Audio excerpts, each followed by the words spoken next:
Coming up on CTV News, police want you to be alert. We also know that many times scams of this nature do not get reported to law enforcement. Many times because the victims feel ashamed for the loss and how the crime is perpetrated. Plus, I'm here at the Annapolis River where you can see behind me water levels are low. We have more on the drought coming up on CTV News. and there's help out there if you need assistance preparing for a job. Those stories and more, CTV News is up next.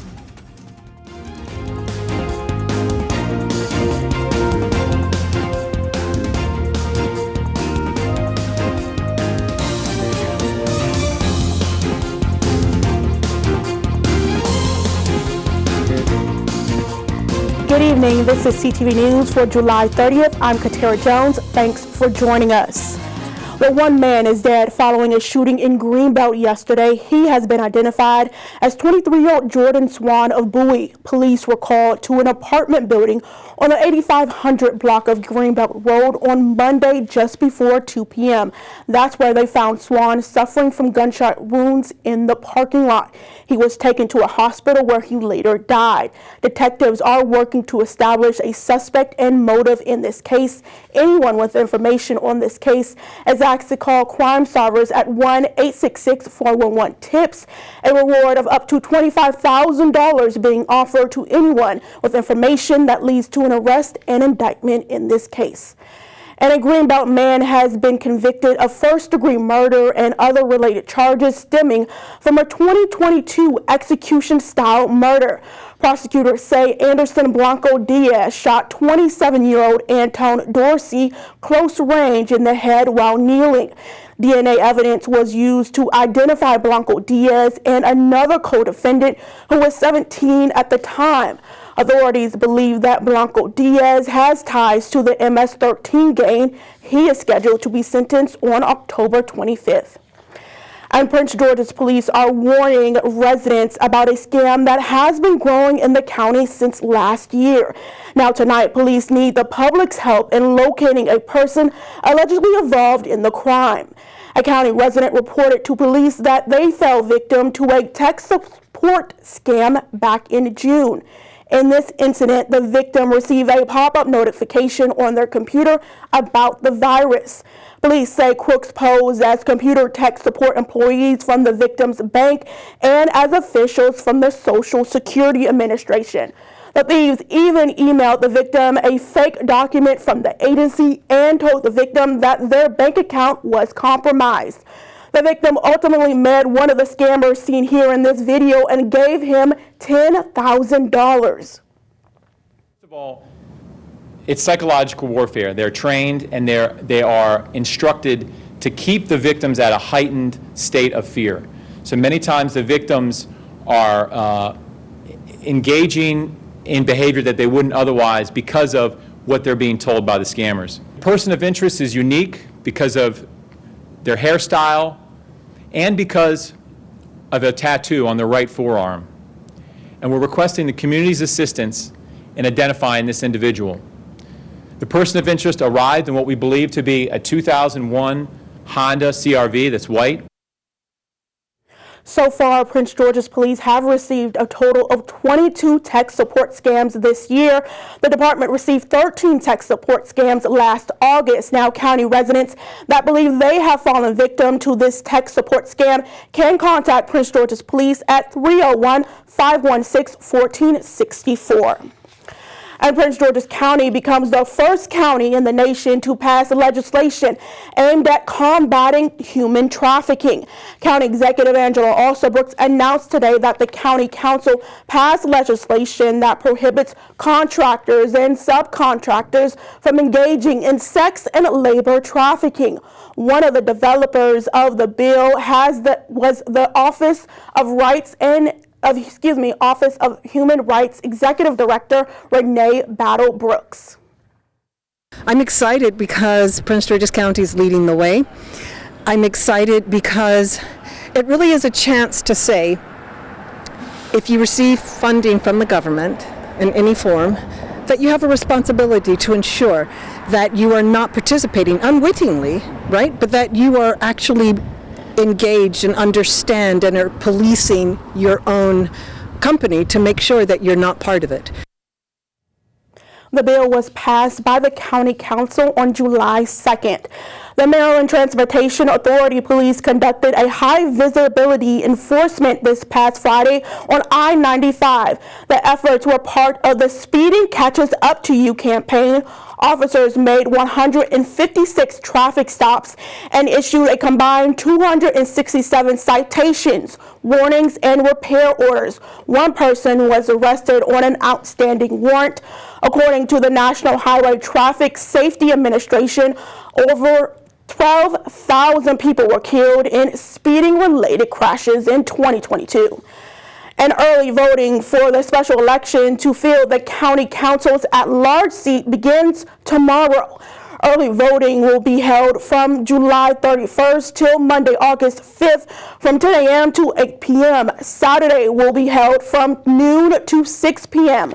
You can visit any of the local voting centers on your screen right there. Mail-in ballots have to be sent out to all registered voters, and you can also vote on Election Day on August 6th from 7 a.m. until 8 p.m. And after a stretch of record-setting heat in the D.C. region is officially under a drought watch. CTV's Bryce Parker has more. I'm here at Bladensburg Waterfront Park near the DC-Maryland line, and right now I'm on top of the Annapolis River. And if you look closely behind me, you can see the mud and tree stumps and tree limbs exposed that usually are covered by the water. Now you see these low levels of water in these river basins are indicative of the low flow that we are seeing into the Potomac River that is being affected by the current drought. The federal government is reporting the second highest category in areas of Virginia, including Fairfax and Prince William County, while DC and Maryland are showcasing the third highest level of severe to moderate drought. 6 million residents are being affected in DC, Maryland, and Virginia. But good news, all 3 water reservoirs in the region are full, and they are ready to be directed to any river basin if the drought gets worse. Now, in a news release by the Interstate Commission of the Potomac River Basin, the executive director stated that our water supply infrastructure is well equipped to handle this drought. Nevertheless, it is important that we use our water wisely and not to waste this precious resource. From Bladensburg, I'm Bryce Parker, CTV News. Thank you, Bryce, for that report. Both Dulles International and BWI airports have registered their second driest summers to date. Wow, now you're watching CTV News. I'm Katara Jones. Still to come, you soon could see fresh produce at a Dollar General store near you. We have that story and more. Don't go away. CTV News, we'll be right back.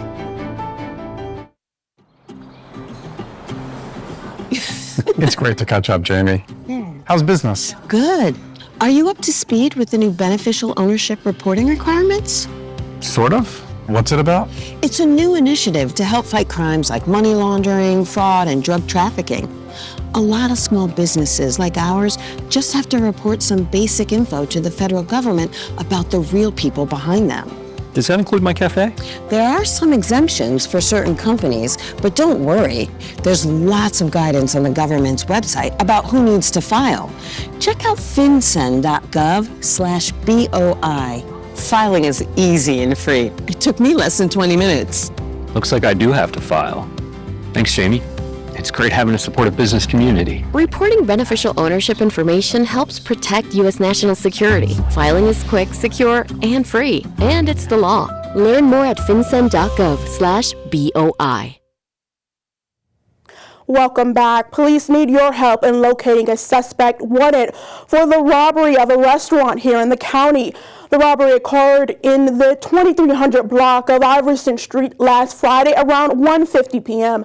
A cash reward is being offered for information leading to an arrest. Anyone with information on the suspect's identity or whereabouts is asked to call 301-516-2830. The Food and Drug Administration has approved a new blood test for colon cancer. The manufacturer Gurnt says that the FDA approved the test for adults 45 and older who have on average risk of colon cancer. Officials say the test does not replace colonoscopies, but it is a non-invasive approach to screening.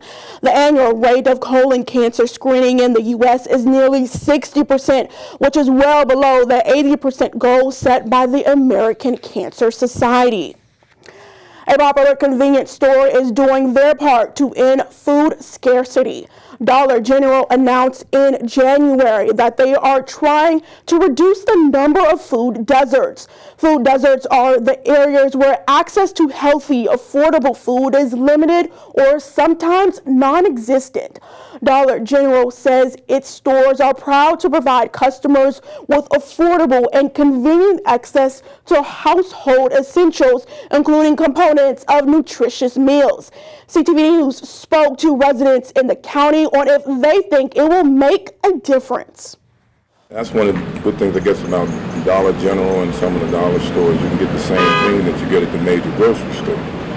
But due to the fact that only the major grocery stores are near them, that's what they have to use. You don't have transportation, things of that nature, so kind of leaves you handcuffed. Fresh food would be good in the neighborhood with stores like this. Bananas and vegetables, they should have been put food like that in these stores. So do you think other dollar stores should follow suit and add fresh food? Every last one of them. It'd be nice. As of March, Dollar General offers fresh fruits and vegetables in more than 5,400 stores across the country, including in Baltimore.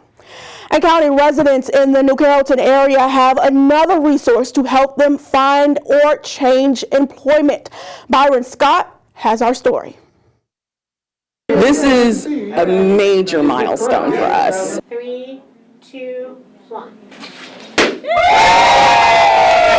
That milestone is the opening of the county's newest Employ Prince George's Job and Resource Lab. Located at 8511 Legation Road in New Carrollton, it is a resource center offering employment services to county residents. In the form of employability skills training, occupational skills training through scholarships that we offer, and more importantly, job placement assistance. And back in 2005, I was a college dropout. Brianna Urbina, who is the current chair of the New Carrollton City Council, credits an American Job Center with helping to get her life on track. It was an America's Job Center that got me a job in retail, which enabled me to go back to college.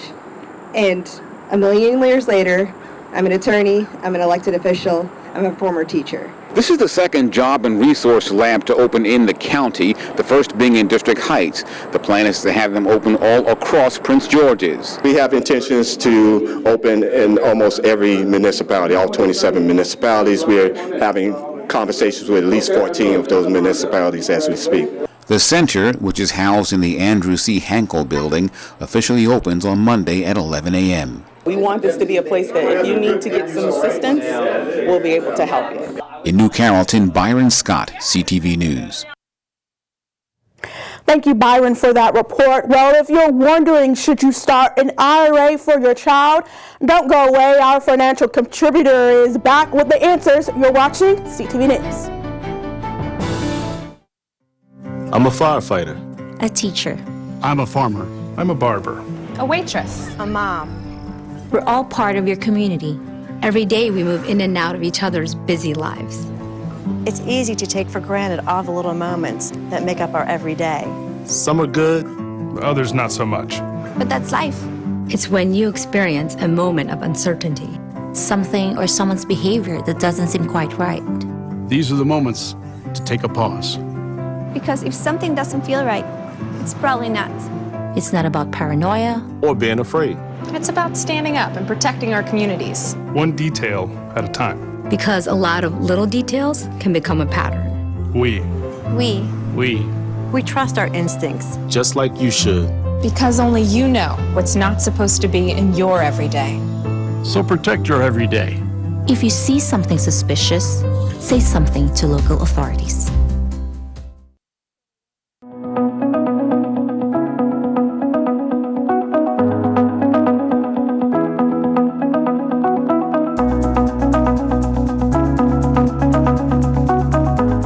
is Tuesday, so it's time for another Money Matters segment. With inflation and the increasing cost of college tuition, it's never too early to prepare when you are a parent. Today, our financial expert, Ernest Burley, is here to talk about why you might want to consider an IRA for your child. Ernest, thank you so much for coming to our studio yet again. Thank you for having me. So first, talk a little bit about what is an IRA, and first, can a child even sign up for one?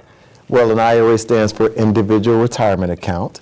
And yes, a child, well, yes and no. So a child is a minor, so a child can't sign up for one him or herself, but an adult can do that for the child.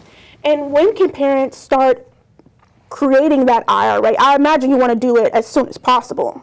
Yeah, so there's no age minimum requirement or anything like that, but the child has to have earned income. So it needs to be something reasonable as to where this child has some earned income, because you can't have an IRA or contribute to an IRA without earned income. So you can't have a one-year-old having an IRA for the most part unless they have some type of earned income some kind of way, right? So if a teen has a part-time job at, say, Six Flags, that parent could say, hey, let's get you an IRA. Right, or even 10 or 12 years old, like my little ones, they come work in the office, I put them on payroll, have them doing some shredding or filing or something of that nature. It could even be younger than 15 or 16. And can you talk about maybe an IRA versus a Roth IRA and the differences? Okay, so IRA, you have traditional IRA and Roth IRA. The big benefit of the Roth IRA is the growth on it is tax-free as long as it's held 5 years and until age 59 and a half. So imagine a child, 10, 12, 13 years old starting one and having it grow from here to here over like 50 years.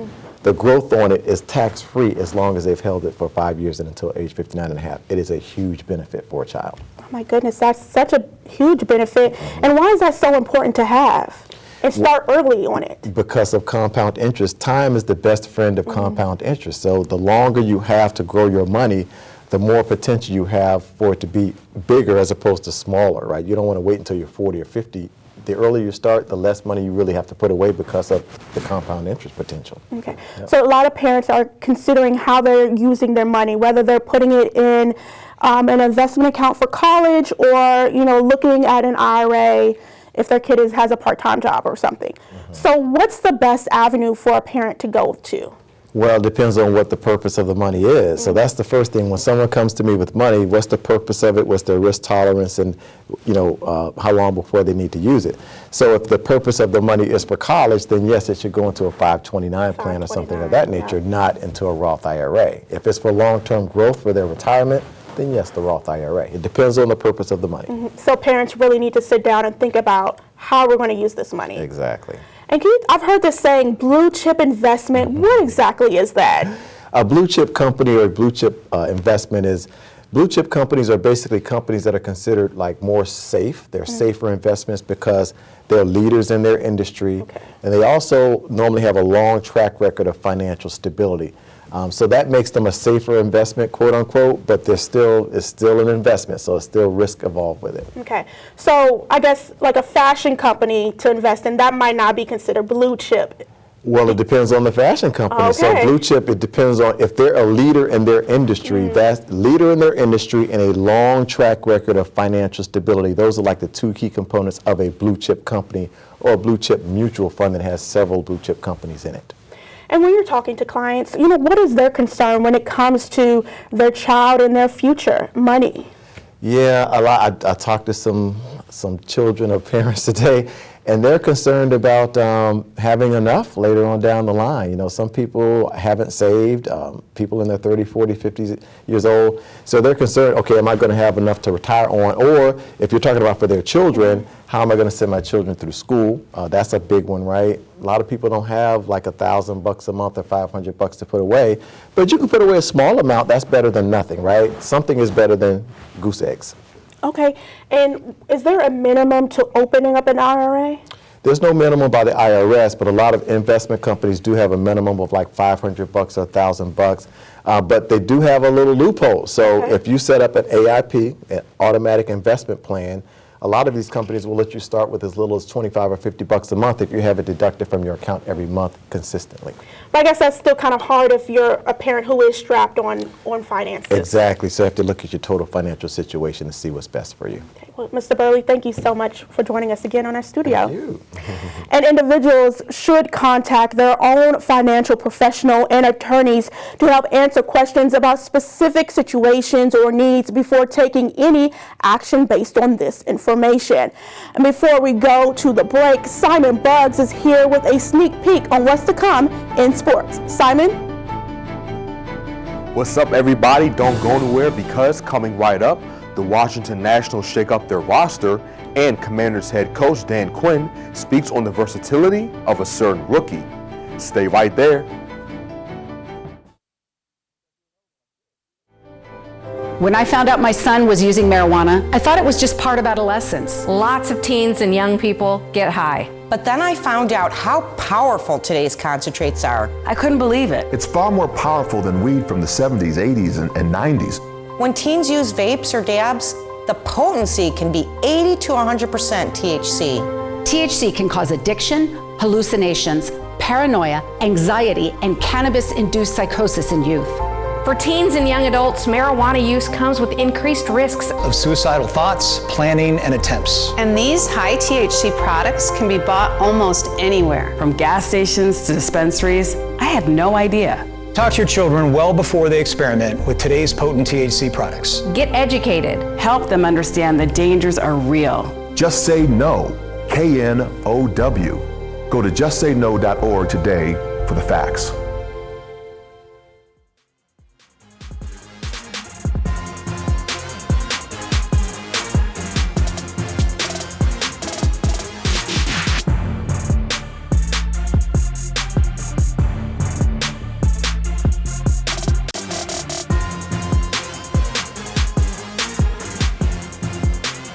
Okay, sports fans, grab a seat because it's time for your Tuesday sports page. Beginning with some news from the major leagues, the Washington Nationals are saying farewell to one of their players as the team has traded outfielder Lane Thomas to the Cleveland Guardians in exchange for prospects Alex Clemley, shortstop Rafael Ramirez Jr., and infielder Jose Tena.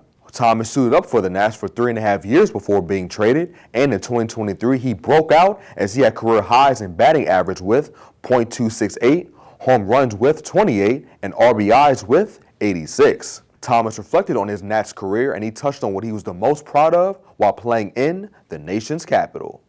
You know, the guys that I've played behind trusted me to play out there, you know, in right field, and you earn the trust of the coaches over time. I think that's what I'm proud of, is to, you know, I've been in the lineup the last 2 years straight and kind of show up every day. So that's I guess that would be it.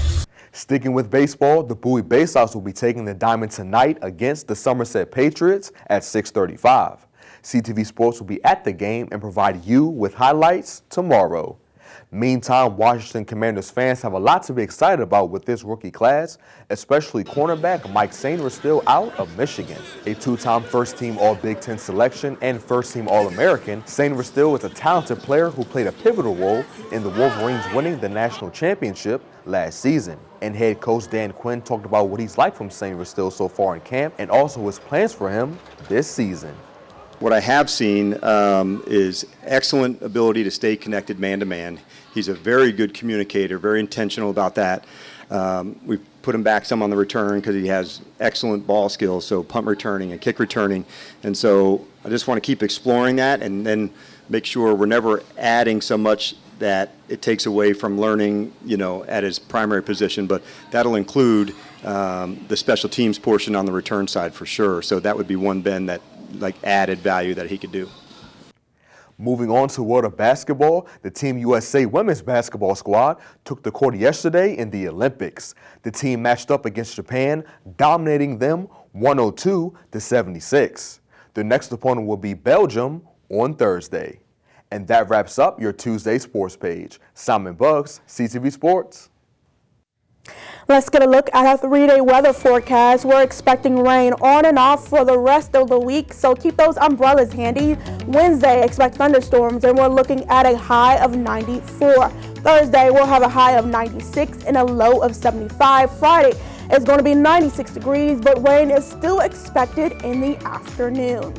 And that wraps up CTV News for now. Thanks for joining us. We'll see you again tomorrow. Good night.